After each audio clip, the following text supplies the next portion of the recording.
Hey, what's going on, everyone? Today is day 7 of the Iron Wolf April challenge, and today is pretty much rest day. It's recovering, stretching, refueling, rehydrating, all of that good stuff. I already did my stretch. It was a good 45-minute stretch. Recommend everyone do that. And so I thought to myself, I should make a video about kind of recapping the entire week, going over a couple of key points. So what I'm going to do is I'm going to take every single day. As you can see, I have them all here on the screen so that you can see what I'm talking about exactly. And at the end, I'm going to sort of take the entire week in one and kind of give my overall feedback on the first week of this April challenge. So let's get right into it. It's gonna have a couple of tips, a couple of hints maybe. So this is probably going to be more useful for the beginner level, but if you're an intermediate or advanced, you might learn one or two things, who knows. All right, so as I said, let's get into it. So day 1 right here, we had 200 burpees and every 5 minutes we had to conduct 8 pull-ups, and those pull-ups were sort of they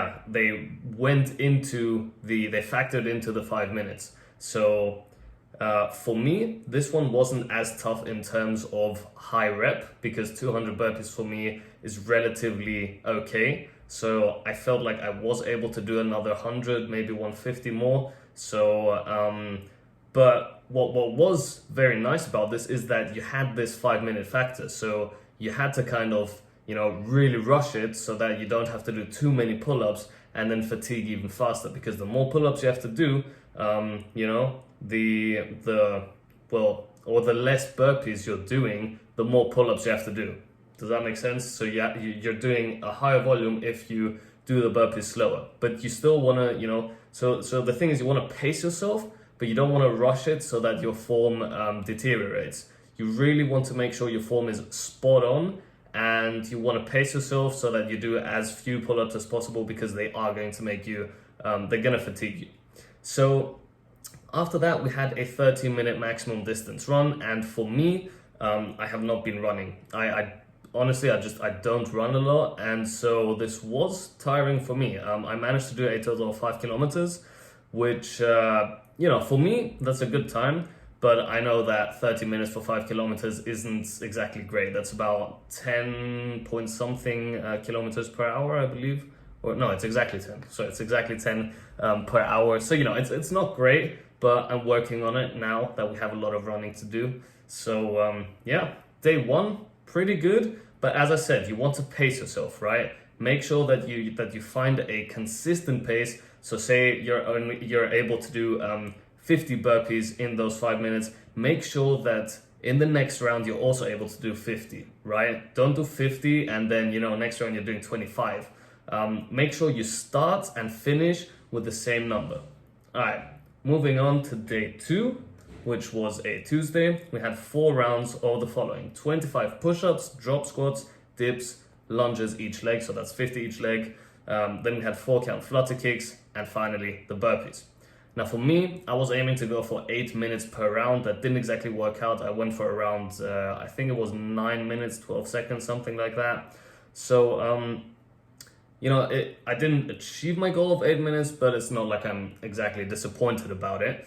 It was a good workout. It was a tough workout, one of the toughest in this first week, in my opinion. And you want to make sure that you do the repetitions in a way that you, again, like the previous one, that you kind of are able to pace yourself properly. So you don't want to, if you can't manage to do 25 push-ups in a row for 4 rounds, then don't do it.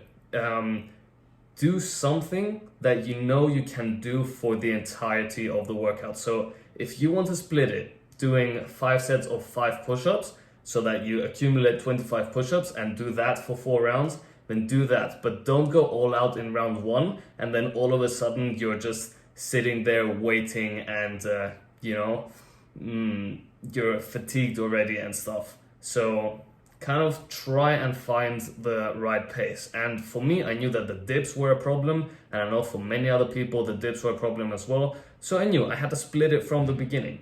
So make sure you do that. It's, train smart, train smart.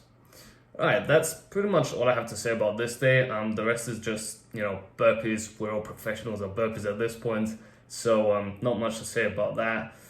This was quite a heavy workout in terms of legs though, which actually brings me to the next workout, which was the one on Wednesday. So on Wednesday we had the following. We had 100 burpees, and then we had a pyramid from 1 to 7, and then from 7 down to 1 again, doing pull-ups. And in between each set of pull-ups, we had to do 15 squats or kettlebells if you had a kettlebell, so kettlebell swings. Now for me, I did squats, I did not have a kettlebell, so I wasn't able to do kettlebell swings.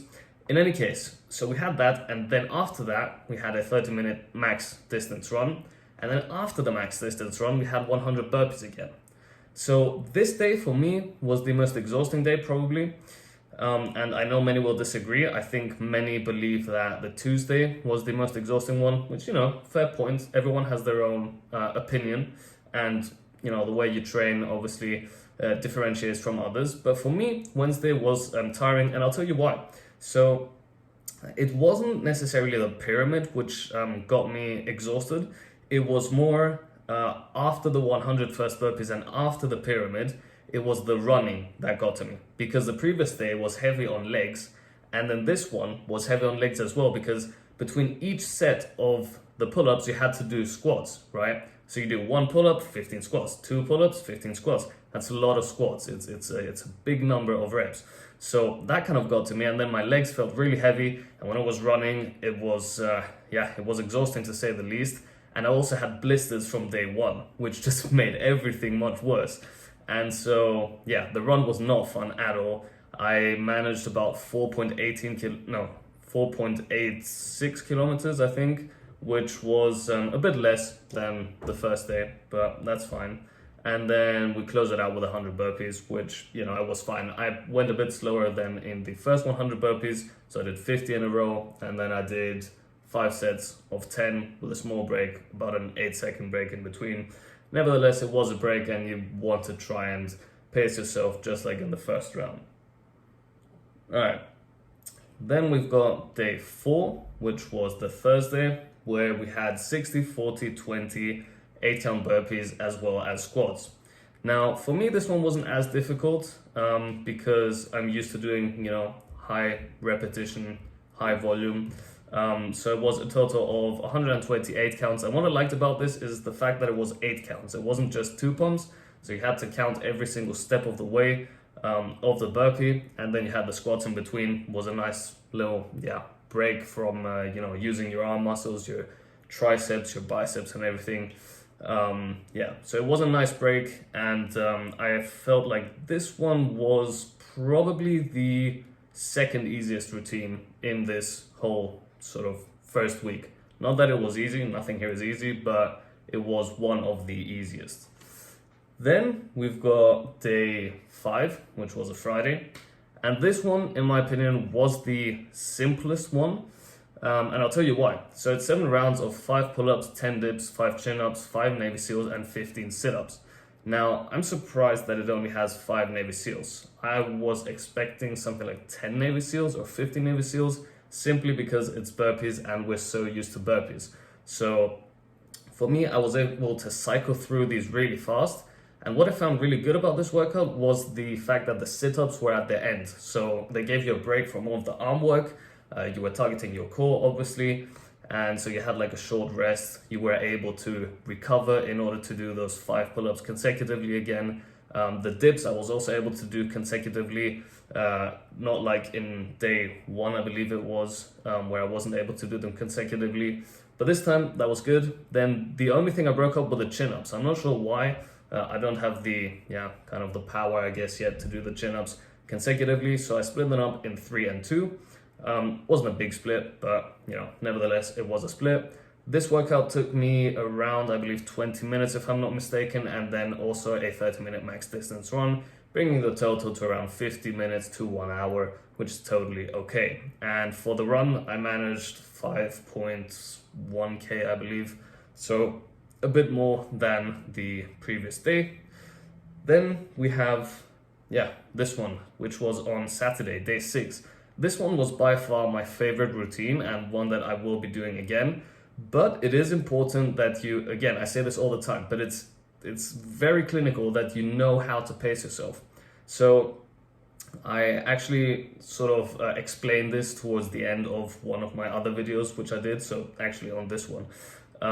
So anyway, this workout had everything. It had 1 pumps, 2 pumps, 3 pumps, Navy SEALs, 5 pump Navy SEALs. It had 8 count bodybuilders, 12 count bodybuilders, 16 count bodybuilders. It had all types of burpees. The only thing that was missing were in and outs, which I would love to incorporate into this workout. So I already posted this on Facebook, but I'd love to do this workout once again after the April challenge with a higher volume and also adding the in and outs. Yeah. So, but as I was saying, it's extremely important that you know how to pace yourself. So for me, for instance, what I do if I have 3 pump burpees, for instance, I will do the 3 pump burpee, then I will step back, take about a 2-second sort of rest, but like walking in position here. I'll just go ahead and do one for you. So if I'm doing a 3 pump, right, I'll go to the floor, I'll do my 3 pump, 1, 2, 3, and then I'll go back, and I'll do 3 steps, and then I'll go back again, right? But you need to find what fits for you, what sort of break fits for you. And you also don't want to be standing there. You want to be either, walking on the spot, like running on the spot, or you want to stretch, do something. Don't just stand there and wait around. All right, so that's pretty much it, because the next day is, well, today is Sunday, which is rest day, recovery day, where you refuel, rehydrate, stretch, all that good stuff, and prepare for the next week. So overall, I think this first week has been doable. I feel like it is a bit more difficult than the December challenge. It's tough to say because I've done much more training since the December challenge. So I don't necessarily feel like right now it's more difficult, but I feel like if I was in the state I was at the beginning of December, right? I feel like this one would be more of a challenge than the December challenge. So if you're a complete beginner, I would recommend you do the December challenge first and then tackle this one. Obviously, if you've already done this challenge, then you already know what's up and you've formed your own opinion, and I'd love to hear it down below in the comment section. But overall, I think it's an excellent challenge. Anyone can really tackle it. It's all in the mind, to be honest. And yeah, let me know what you think down below in the comment section. Which day was the toughest day for you, and which one was your favorite day? As I said, toughest day for me was, here it is, this one. It was day 3, so the Wednesday, I believe. And then my favorite one was this one, the last day, so the Saturday. Alright guys, that's it. As always, stay fit, stay healthy, stay strong, and yeah, prepare for tomorrow, for the next week.